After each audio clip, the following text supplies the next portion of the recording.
Kalau kita sebetulnya perbedaan yang ada, perbedaan tugas, perbedaan strategi yang ada antara Muhammadiyah, FPI dan NU, perbedaan itu bukan perbedaan, bukan ta'arud, bukan perbedaan kontradiktif satu sama lain, tapi perbedaan yang mewarnai, saling melengkapi satu sama lain. Assalamualaikum warahmatullahi wabarakatuh. Alhamdulillah, wassalatu wassalamu ala Rasulillah Sayyidina Muhammad ibn Abdullah wa ala alihi wa sahbihi wa man walah. Allahumma salli wa sallim ala Sayyidina Muhammadin al-Fatih lima ughliq wal khatim lima sabaq nasir al-haqq bil haqq wal hadi ila siratal mustaqim wa ala alihi wa sahbihi haqqa qadrihi wa miqdarihi al-azim. Ya Fattah ya Alim, amma ba'd. Yang sama-sama kita hormati segenap majelis keluarga Pondok Pesantren Sidogiri, bil khusus yang kita hormati dan kita ta'zimi guru kita bersama al-muhtaram wal-mukarram hadratus Syekh Kiai Haji Nawawi Abdul Jalil, matta'ana Allah bi tuli hayatihi syarifah wa nafa'ana bihi fid dharain, amin ya rabbal. Begitu juga banyak hadir di sini para kiai, para alim ulama, ada guru-guru saya tidak dapat saya sebutkan satu persatu. Wabil khusus narasumber kita pada pagi hari ini Khatib Am PBNU Kiai Haji Yahya Khalil Thaquf. Begitu juga dari Muhammadiyah Jawa Timur Dr. Muhammad Sa'ad Ibrahim MA, yang mudah-mudahan perkumpulan ini menjadi penyebab turunnya rahmat dan barakah, amin ya rabbal alamin. Ahibba'il kiram, luar biasa sebuah kehormatan bagi saya pada pagi hari ini bisa duduk bersama Anda semua di pesantren Sidogiri ini. Saya mondok dulu di Dalwa, jadi masyayikh saya juga banyak yang dari Sidogiri. Kiai Haji Qaimuddin hafizahullah, kemudian Al-Ustadz Musyaffa masih ada di Sidogiri beliau. Begitu juga almarhum Ustadz Abdul Hamid, beliau termasuk guru saya dulu, saya termasuk murid beliau yang cukup nakal dulu, suka diomelin sama beliau. Dan para masyayikh alim ulama lainnya. Alhamdulillah, sebuah kehormatan bagi saya duduk di sini lebih banyak mengambil keberkahan. Mudah-mudahan kita dapat keberkahan para masyayikh Sidogiri insyaallah. Saudara, luar biasa tadi pemaparan yang telah kita dengarkan dari para narasumber kita. Saya di sini langsung fokus saja karena waktu sangat terbatas. Di surat undangan dari panitia secara spesifik saya diminta tema umumnya adalah rahmatanil alamin dalam bingkai amar ma'ruf nahi munkar, tapi secara spesifik di surat undangan itu saya diminta untuk menjelaskan tentang strategi rahmatanil alamin dalam amar ma'ruf nahi munkar di tubuh FPI. Itu undangan yang saya terima. Jadi bicara soal amar ma'ruf nahi munkar, saya teringat apa yang disampaikan oleh salah satu ulama besar yang fokus di bidang maqasidus syariah, Al-Imam Syatibi, di dalam kitabnya Muwafaqat. Sama-sama kita tahu maqasidus syariah ada 5: hifdzud din, hifdzun nafs, hifdzul aql, hifdzun nasl, hifdzul mal. Yang mana 5 ini terbagi menjadi 3: daruriyat, hajiyat, tahsiniyat. Ketika berbicara tentang daruriyat, kesimpulannya Al-Imam Syatibi mengatakan untuk menjaga hifdzun din kembali kepada usulul ibadat, menjaga hifdzun nafs dan hifdzun akal dan hifdzun nasal ini kembali ke usulul adat dan usulul muamalat di Muwafaqat. Begitu juga hifdzul mal, dari segi min haitsul adam, penjagaannya kembali ke usulul jinayat, tujuannya untuk menjaga 5 ini supaya tidak rusak usulul jinayat. Tapi yang menarik di akhir setelah memaparkan itu, Al-Imam Syatibi mengatakan ويجمع هذه الأشياء كلها أو كما قال ويجمع هذه الأشياء كلها الأمر بالمعروف والنهي عن المنكر. Dan kembali ke 5 itu semua yang menjaga kelestarian 5 maqasidus syariah, yang saya rasa ini juga bisa dikatakan maqasidud daulah. Kembali ke 5 itu semua untuk melestarikan 5 ini adalah penegakan amar ma'ruf nahi munkar. Ketika amar ma'ruf nahi munkar ditegakkan, maka 5 ini akan terjaga. Ketika amar ma'ruf nahi munkar diabaikan, maka 5 ini akan berantakan ibadah Allah. Makanya posisi amar ma'ruf nahi munkar begitu penting, sampai-sampai Imam Al-Ghazali mengistilahkan amar ma'ruf nahi munkar ini adalah qutubuddin. intisari daripada ajaran agama Islam, karena di situ berputar semuanya ibadallah. Sehingga bagaimana amar ma'ruf nahi munkar ini bisa betul-betul menjadi bingkai rahmatan lil alamin? Ya sederhana, simpel. Amar ma'ruf nahi munkar itu harus sesuai tuntunan syariat. Nah, ketika amar ma'ruf nahi munkar sesuai tuntunan syariat, maka efeknya apa? Dia akan menjadi rahmatan lil alamin. Tapi sebaliknya, ketika dia melenceng dari apa yang sudah digariskan syariat, maka dia tidak lagi menjadi rahmatan lil alamin, akan tetapi yufsidu aktsar mimma yuslih. Amar ma'ruf nahi munkar itu sendiri akan merusak lebih banyak ketimbang amar ma'ruf nahi munkar itu memperbaiki, saudara. Nah, jadi kesimpulannya di situ. Kalau ingin tadi kembali ke pembahasan, kalau ingin bicara strategi penegakan amar ma'ruf nahi munkar dalam tubuh FPI, ya kita kembali yang pertama ke asas daripada FPI itu sendiri. Nah,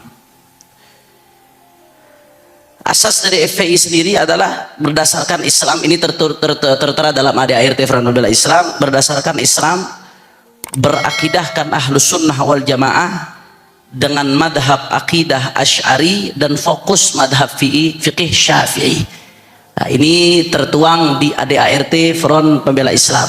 Nah, sehingga kalau secara global kita bicara konsep secara global, bagaimana sih konsep amar ma'ruf nahi munkar dalam tubuh FPI, strateginya seperti apa? Ya kembali ke kitab-kitab fikih, kembali ke kitab-kitab ulama ahlus sunnah wal jamaah. Sehingga di FPI tidak dibenarkan. Di dalam tubuh FPI, sekali lagi, karena Sidogiri ini sangat luar biasa di dalam memperjuangkan ahlus sunnah wal jamaah, istiqamah, independen, tidak terbawa arus. Saya salut sekali, mudah-mudahan Sidogiri terus menjadi benteng ahlus sunnah wal jamaah. Sehingga di dalam Front Pembela Islam sendiri, kalau ada sikap-sikap yang melenceng dari ahlus sunnah wal jamaah, ya tidak dibenarkan. Kalau ada sikap-sikap yang melenceng dari fikih aswaja, walaupun fokusnya fikih Syafi'i, tapi fikih aswaja nggak cuma fikih Syafi'i, walaupun fokusnya ke situ karena sesuai dengan konteks keindonesiaan, ya nggak dibenarkan dalam tubuh FPI itu sendiri. Jadi semua keputusan-keputusan yang ada di FPI, khususnya yang berkaitan dengan strategi penegakan amar ma'ruf nahi munkar, kembali kepada apa yang diajarkan oleh para ulama ahlus sunnah. Nah, kebetulan Al-Fagir sendiri, bahas takharruj saya waktu di Al-Ahqaf University dari Hadramut, bahas takharruj saya tentang al-hisbah wa tatbiqatuha ala madhhab Syafi'i. Ini alhamdulillah tahadutsan bin ni'mah, bahas takharruj ini sudah diuji dan mendapatkan predikat mumtaz pada saat diuji. Mudah-mudahan bermanfaat insyaallah. Saya sedang proses editing untuk dirubah menjadi kitab. Intinya kalau mau dijelaskan bagaimana strateginya terlalu panjang, 25 menit nggak akan cukup, saudara. Akan tetapi apa-apa yang dituangkan dalam kitab fikih ini bagi FPI diaktualisasikan dalam prosedur juang. Nah, jadi FPI punya prosedur standar aksi FPI dalam menegakkan amar ma'ruf nahi munkar. Nggak seperti yang ditampilkan di televisi, ujuk-ujuk main hajar, ujuk-ujuk main hantem, ujuk-ujuk main sikat. Nggak ada dalam FPI yang seperti itu. Semua ada struktur prosedurnya, semua ada strategi panjangnya, semua ada tahapan-tahapannya. Sebagaimana kalau di kitab fikih Al-Imam Al-Ghazali panjang lebar, karena kalau bicara tentang amar ma'ruf nahi munkar, yang paling gamblang itu Al-Imam Al-Ghazali dari ulama Syafi'iyah. Saya teliti semua kutub-kutub Syafi'iyah yang ada karena berkaitan dengan bahas saya. Ternyata nggak ada ulama mutaqaddimin yang bicara amar ma'ruf nahi munkar seluas Al-Imam Al-Ghazali. Bahkan ulama-ulama setelah Al-Imam Al-Ghazali, di kitab Ihya khususnya Imam Ghazali bahas itu di kitab Ihya. Bahkan ulama-ulama setelah Al-Imam Al-Ghazali, ulama-ulama fikih itu mengutip pembahasan-pembahasan yang dibahas oleh Al-Imam Al-Ghazali dalam Ihya Ulumuddin. Nah, saudara, kalau Imam Al-Ghazali menyebutkan dalam amar ma'ruf nahi munkar, bagaimana di situ harus ada tahapan-tahapan syarat hisbah itu sendiri dengan bahasa fikihnya, mulai dari ta'arruf, ta'rif, kemudian an-nasihah bil wa'd wal lin, dilanjutkan kemudian at-tahdid, ke bisab sampai ada tahapan bisab, sampai ada at-tahdid bid darab, sampai ada iqa'ud darab dan lain sebagainya. Itu dibahas dalam kitab fikih. Nah, konsep yang diajarkan ulama ahlus sunnah wal jamaah ini tentunya di FPI diaktualisasikan. Ini yang saya akan paparkan, ini adalah materi diklat wajib semua laskar FPI. Jadi laskar FPI tidak akan mendapat kartu anggota kelaskaran kecuali kalau udah hatam materi ini nih. Nah, ini materi ini diintisarikan dari kitab-kitab fikih, kemudian dicocokkan dengan konteks keindonesiaan, konteks kenegaraan dengan hukum positif yang ada di Indonesia. Nah, di sini ada 10 langkah. Mulai dari laporan masuk, investigasi, yang ketiga pemetaan, yang keempat laporan keluar, yang kelima dialog, demo, 7 ultimatum, 8 inisiatif, 9 resiko dan evaluasi. Saya akan jabarkan secara cepat satu persatu. Yang pertama mulai dari laporan masuk. Nah, kalau Laporan masuk ini kita bagi menjadi dua, ada laporan masuk aktif, laporan masuk pasif. Laporan masuk aktif, laporan masuk dari anggota secara resmi tertulis, laporan masuk pasif, laporan masyarakat secara resmi tertulis. Karena kita amar ma'ruf nahi munkar ini nggak boleh tajassus. Haram, wala tajassasu. Kita diharamkan oleh Allah Subhanahu wa taala untuk tajassus, apalagi yang ranahnya ranah pribadi. Tajassus itu kalau di Ihya Imam Al-Ghazali mengistilahkan talabul amarat al-mu'arrifah, kata Imam Al-Ghazali.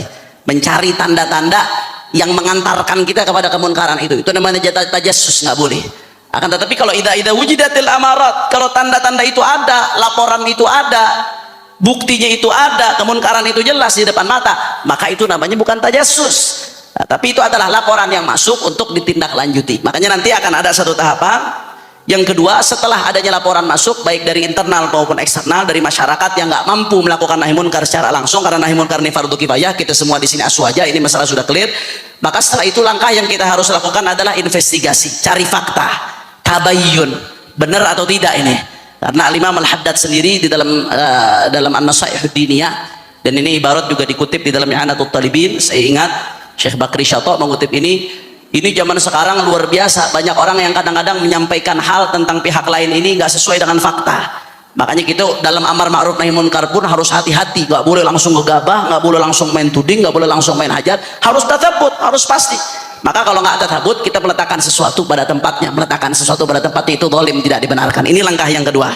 Nah, kemudian dihimpun data-datanya. Untuk apa himpun data-data? Untuk dijadikan bukti-bukti adanya pelanggaran hukum dan pelanggaran etika dan pelanggaran moral, saudara. Kemudian yang ketiga dilanjutkan, setelah adanya investigasi maka lanjut dengan pemetaan. Pemetaan ini, FPI ini berusaha untuk realistis, dan alhamdulillah FPI semenjak lahir sampai sekarang kita organisasi, kita manusia yang namanya manusia mahlul khata' wan nisyan, kita banyak mendapatkan masukan-masukan, banyak mendapatkan nasihat-nasihat. Termasuk FPI berkembang terus sampai saat ini, doakan mudah-mudahan istiqomah insyaallah. Termasuk kami banyak mendapatkan nasihat dari Nahdlatul Ulama. Hubungan FPI dengan Kiai Hashim Muzadi sangat erat, luar biasa. Bahkan pada saat prosesi pemakaman Kiai Hashim Muzadi, Habib Rizik sendiri yang datang dan beliau yang mendoakan dan yang memimpin sholat jenazahnya pada saat itu. Saking dekatnya, saking eratnya hubungan FPI dengan NU. FPI tidak pernah punya masalah dengan NU pada hakikatnya, saudara, karena sama-sama ahlus sunnah wal jamaah. Dan FPI juga tidak pernah punya masalah dengan Muhammadiyah. NU orang tua kami, Muhammadiyah orang tua kami. Musuh kami bukan NU, musuh kami bukan Muhammadiyah, musuh kami bukan Persis, bukan ormas-ormas Islam, tapi kami tegas, musuh kami kemunkaran, musuh kami kebatilan, musuh kami kezaliman, musuh kami liberalisme. Ini adalah musuh kita bersama. Nah, jadi kita realistis. Ketika ada laporan masuk, kemudian dilakukan investigasi, ada pemetaan. Dilihat dulu ini objek kemaksiatannya berapa lama lagi waktunya? 10 menit. Ini objek kemaksiatan yang dilaporkan, kita lihat masyarakat sekitar ini seperti apa. Oh, ternyata masyarakat sekitar itu mendukung, bahkan membackup. Itu ada kasus-kasus seperti itu. Yang jadi tukang parkirnya masyarakat sekitar, yang jadi germoknya masyarakat sekitar, yang jual mirasnya masyarakat sekitar. Oh, berarti ini bukan wilayah hizbah, ini wilayah dakwah. Ini nggak bisa kita lanjutkan gerabak gerubuk, ini akan jadi konflik horizontal. Kalau kita lanjutkan, kita paksakan menegakkan amar ma'ruf nahi munkar, maka ini adalah wilayahnya wilayah dakwah. Bagaimana caranya? Dikirim ustadz-ustadz, dikirim guru-guru, pelan-pelan diajar berdakwah. Dakwah bil hal qoblal maqal, dakwah dengan hal sebelum dengan perbuatan. Seperti di Lombok. Di Lombok itu luar biasa, walaupun pulau 1000 masjid, tapi maksiatnya nggak kalah banyak di Lombok. Ada pulau-pulau seperti Gili Trawangan itu di Lombok, masya Allah. Saya informasi yang saya dapat dari kawan-kawan di Lombok, di Gili Trawangan, maaf itu sebagian orang-orang luar Indonesia, perempuan-perempuannya kalau berjemur di situ, maaf kadang-kadang nggak pakai penutup dada. Ini di Indonesia, di Lombok, pulau mayoritas muslim. Bahkan teman saya itu cerita, kata teman saya, waktu zaman saya jahiliyah, kata teman saya itu lihat dengan mata kepala saya sendiri, di Gili Trawangan itu orang berzina di pinggir pantai depan orang-orang di atas jam 12 malam. Nah, ini masyarakat sekitarnya di situ juga banyak yang membackup, banyak yang mendukung. Nah, seperti Lombok ini kita nggak langsung melakukan aksi, nggak langsung melakukan amar ma'ruf nahi munkar, tapi dakwah. Dengan apa dakwahnya? Salah satu cara dakwah kita dengan turun aksi-aksi kemanusiaan. Mulai Lombok awal gempa sampai sekarang, alhamdulillah relawan-relawan FPI tanpa dibayar, tanpa pamrih, mereka masih bertahan di sana. Bahkan sekarang kita dengan dana dari umat yang dipercayakan kepada kami di Lombok, saat ini kita sudah membangun semenjak gempa sampai sekarang. Saat ini kita proses bangun hunian-hunian sementara. Saat ini sudah lebih dari 250 rumah, dananya dari umat. Mudah-mudahan perjuangan ini diberkahi oleh Allah Subhanahu wa taala. Ini dakwah bil hal, dakwah bil hal, qoblal maqal wa qoblal fi'il, dakwah bil hal. Kita kenalkan bagaimana Islam saling menolong tanpa mengenal suku, tanpa mengenal agama, tanpa mengenal latar belakang sosial. Nah, ini yang kami maksud dengan pemetaan. Jadi dipetakan. Ada pemetaan, ada wilayah dakwah, ada wilayah hizbah. Wilayah hizbah seperti apa? Yang ternyata memang masyarakat sekitarnya sudah gerah. Masyarakat sekitar ini udah risih. Ini tempat pelacuran, ini bawa bala, ini bawa musibah. Anak-anak kami jadi rusak. Setiap hari melihat aurat kelilingan, laki hidung belang bulak balik. Setiap hari anak-anak kami dari kecil melihat minuman keras. Masyarakat sekitar gerah. Cuman mereka nggak mampu apa-apa. Ini di backup preman, bahkan di backup ada yang di backup pejabat. Fakta saudara, kita bisa paparkan fakta-fakta itu. Bahkan ada yang sampai di backup aparat. Nah, ini yang dimaksud FPI wilayah hizbah. Maka kalau ada wilayah hizbah, kita nggak langsung turun aksi, tapi dilanjutkan lagi ke laporan keluar. Oh, ini wilayah hizbah. Laporan keluar ke siapa? Silaturahmi sowan kepada para ulama sekitar. Pak Kiai, mohon maaf, ini kemaksiatan luar biasa di tempat ini, masyarakat sudah resah. Bagaimana solusinya Pak Kiai? Seperti dulu di Doli, luar biasa, walaupun tidak secara langsung, tapi Habib Rizik saya ingat betul pada saat itu beliau bolak-balik ke Jawa Timur, beliau konsolidasi sowan ke kiai-kiai. Ini bagaimana Jawa Timur ini provinsinya santri, pesantren paling banyak di Jawa Timur, tapi kok ada tempat pelacuran paling besar di Jawa Timur juga ini. Soan satu-satu, akhirnya Kiai Jawa Timur mereka satukan kekuatan, sinergi dengan aparat, dan akhirnya Doli berhasil ditutup. Alhamdulillah. Kalau sinergi insya Allah masalah. Soan, laporan keluar ke para ulama, konsolidasikan bagaimana solusinya. Kemudian dilanjutkan kepada para umaro. Ini Pak pejabat, ini ada penyakit masyarakat pekat, apa yang akan Anda lakukan? Bahkan di sebagian daerah-daerah itu kita berusaha untuk bagaimana secara konstitusional berjuang agar perda-perda anti maksiat itu ada. Sebagai contoh, di Kabupaten Bekasi, kawan-kawan Front Pembela Islam bersama Perkumpulan Ulama Bekasi itu berhasil menekan DPRD ketika ada rancangan undang-undang pariwisata. Pada awalnya rancangan undang-undang pariwisata itu ditujukan untuk membackup tempat-tempat maksiat, tempat-tempat hiburan malam dan lain sebagainya pada awalnya. Akhirnya ada laporan ke Ormas, ada dari dalam DPRD yang baik tentunya, yang punya hati nurani, mereka lapor ini bahaya kalau sampai disahkan, ini akan jadi payung untuk mereka. Akhirnya kawan-kawan dari Front Pembela Islam dan ulama-ulama kiai se-Bekasi, mereka rame-rame turun mediasi ke DPRD minta supaya rancangan undang-undang ini dirubah. Dan nggak sampai di situ, dikawal terus. Saya ingat itu sampai anak-anak FPI pada saat itu di Bekasi sampai nginep 3 hari 3 malam untuk demo di depan DPRD, saudara. 3 hari 3 malam itu mereka nginep, nggak pulang-pulang. Tujuannya apa? Supaya ini perda tentang pariwisata yang jadi payung hukum untuk tempat-tempat maksiat dirubah jadi sebaliknya untuk ngebersihkan Bekasi dari tempat-tempat maksiat. Dan akhirnya itu berhasil.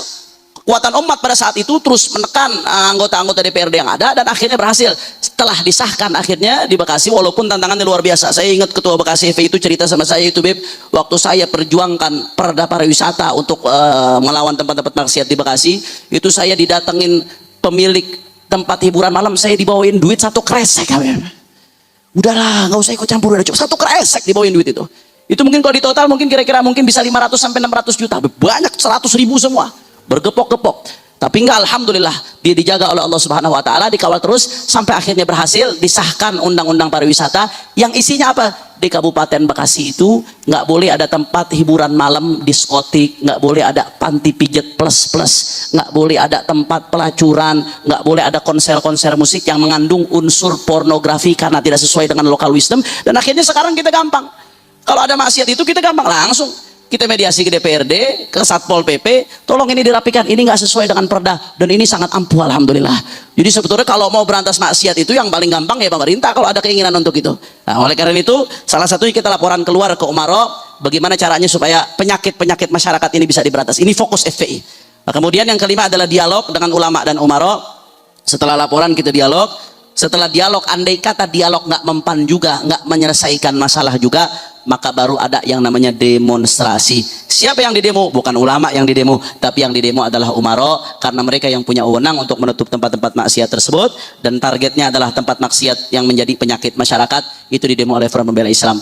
Manakala demo nggak ada tanggapan juga, tempat itu belum bisa ditutup juga, belum ada solusi juga, maka ada ultimatum. Kalau bahasanya Imam Al-Ghazali di Ihya Ulumuddin itu adalah at-tahdid,